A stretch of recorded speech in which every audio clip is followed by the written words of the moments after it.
Welcome to the first edition of Mrs. Thurman's Notes. Our first unit of study this year is the scientific method, and you received this blank, not built-in note page in class.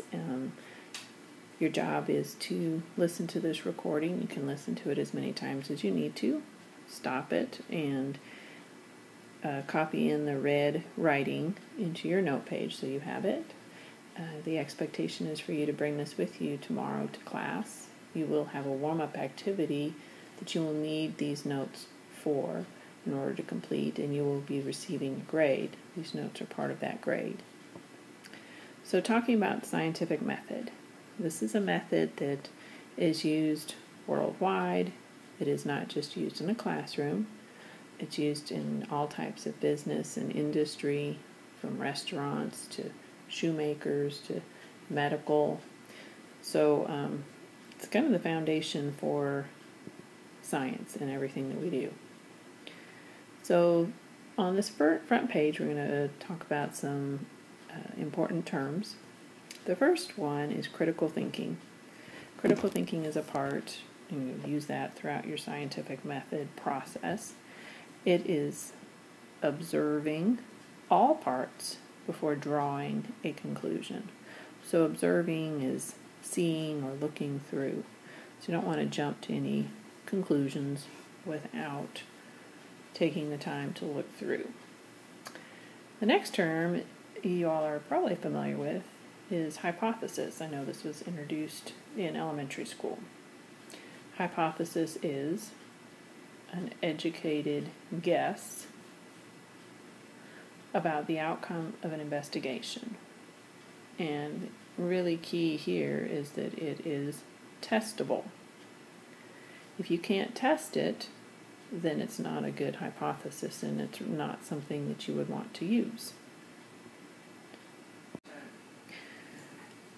The scientific method, too, is a very logical process. There is the expectation that things will happen.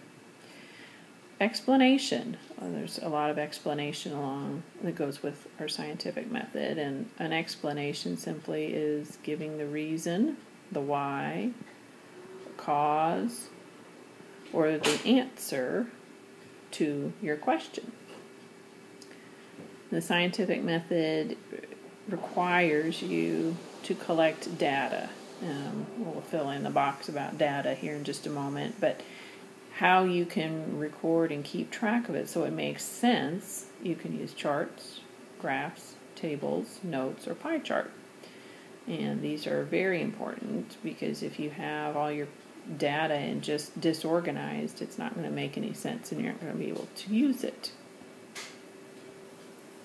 So we just talked about how we can record data, and simply data is pieces of information. And those pieces can be oftentimes numbers, but not necessarily just numbers. Finally, when you put all of that together and you take a look at your data, you're going to offer up a critique.